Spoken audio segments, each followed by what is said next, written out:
How's it going, team? This is the Brown Man, and we have a couple of tips for you guys today. So really quickly, when you play support, we went over a ping video. You want to ping. If you're not, especially if you're not playing in a group, communication is very, very, very important. You need to ping the spot. You need to say follow me, and if you have a support on your team, you need to pay attention. And then you can count to 3 as a support, or you can look on the map. Support requires a lot of awareness, and when people get close enough, then you heal them. Sometimes people are doopy, sometimes people are not really paying attention, which is fine, but it does impact gameplay and how much temps that you waste. Sometimes you might drink and no one's around you, and then it turned out you wasted a whole temps because you thought they were near you. So support requires, especially being an aggressive support with a lot of utility, once again getting off your heels, requires a lot more awareness than several characters. A lot of characters can get away with not having awareness because someone like the support or the hunter or maybe the leader typically will have their back. But supports, they need to be on that next level of awareness to be effective. They need to be aware of what's 8 meters. Each support has an 8-meter share. You need to know what that is. You need to kind of memorize what that is. You need to be like, okay, do I run and do I get it? Like, how do you handle things? That's very important to being a support. One of the hardest supports, of course, to play as and to use is Evil Dead 1 Ash. I love this guy. He's on a whole nother level. Like, his level of awareness and juggling is constant. You constantly have to make the best play possible in every situation, just because if your kit is so varied that you have so much. You can sprinkle heal and balance bar at the same time with melee. You can do heal and balance bar also, once again, all in one with marked target damage, but you have to hit those headshots. Okay, the hunter is using long gun. I have to get good with the handgun to do what I have to do. Or, okay, someone has both of those guns. I need to probably use a blunderbuss, or if I'm okay with it, a saw gun to get things off. So Evil Dead 1 Ash is definitely a very intensive character. He has the fear reduction, not the same way as Leader Ash, but or as El Jefe rather, but Evil Dead 1 Ash has the -50 without costing us shemps like Cheryl. So sprinkling that around.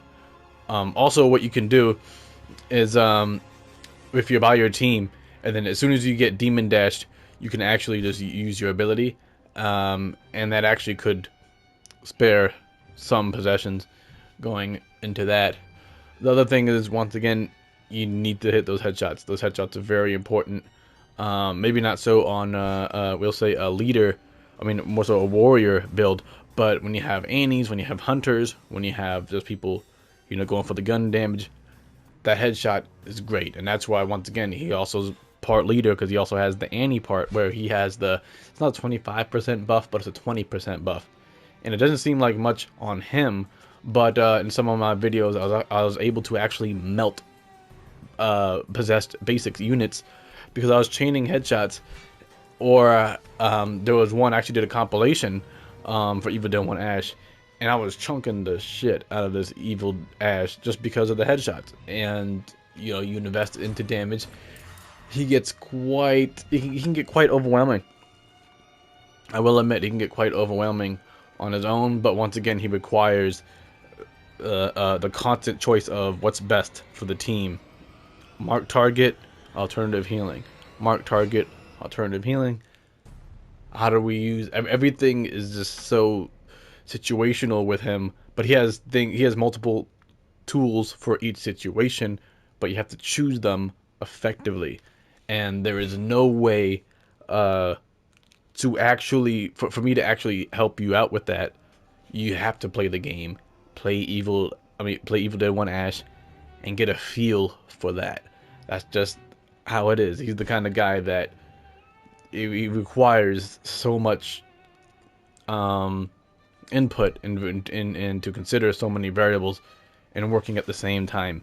So a lot of people, they don't have really good results with him because they just don't have the capacity to buff somebody at will. They don't have the capacity to know when to get some good jabs. The meat cleaver is actually not bad because it has decent speed and decent damage, especially if you go into like the epic or legendary. So you can get a couple of heals in. You can actually dodge, back off. And something that's really interesting and really cheeky, that I did for just as an example, is I had the legendary meat cleaver, or an epic one. I can do like a one heavy, and then if somebody gets possessed, I back out. I can actually dodge back, pull out my revolver, pop, pop, pop, pop, pop, and then I heal myself throughout this whole entire process. And then I start, if I have to, I'll do a melee and then a dodge on the unit. So his combos are just really weird, really intensive, and it takes a lot of patience and a lot of time. I put over 60 of my levels into learning Evil Dead 1 Ash, and I'm still trying to navigate navigate for each situation. Like it requires a lot. And one nice little trick here with Leader Ash, well, Hefe, is that we don't have a leader's dismemberment buffs. We don't. But the saw gun has really high dismemberment. The legendary, I believe, scales up to 210 dismemberment per shot. It gets really wicked. So what happens is sometimes if there's a possessed unit, or if there's just a resistant unit, like we'll say like an Elagos Elite, you can actually shoot them, and then because El Jefe Grande triggers when you do a finisher or you dismember an opponent, so you can actually do dismemberment while walking up to them and then do a finisher on them, and that'll be a long chain of El Jefe Grande. Another thing you can do is also just use the saw gun, and you will be a lot more mobile instead of standing in one place and using your doing the finisher to trigger El Jefe Grande. And it creates that very interesting moment where, you know what you can do, you can also go once again fully into stopping power. You increase the balance bar damage, and that way if you're using a saw gun, which doesn't have the most balance bar but has really high dismemberment, you compensate for that while you're walking up to them, you get parts off, and then you do a finisher, and that extra balance bar will help you get that finisher prompt with that thumb. And one interesting thing too, when calculating stuff for Leader Ash, is that El Jefe Grande actually increases the aura by 100%, whatever the aura is at the previous base, right? So for example, if we go into El Jefe, at base it's 15 damage, 20% fear, and then without investment you go into 30 damage, 40 fear, right? Because it increases the effects by 100%. However, if you go into Masters of Influence, Masters of Influence strengthens the aura by 20%, or effect improvement by 100%. So what you could actually do is do something where Masters of Influence goes off. You'll have 20% of the 15 and 20% of the 20. That would be divided by whatever that is, divided by 5, and then that would double with El Jefe Grande. It's still not much, right? Because that'll be a 3, right? That'll be 3 and 5, so that'll be 18 damage and 25 fear resistance, and then you double that to 36 and 50. I believe those are the numbers. So once again, that's an option, and that's how these things stack. So that's just something really quick for you guys today. Hope you guys learned something. If you did, like, share, subscribe, etc. I hope y'all like the new intro.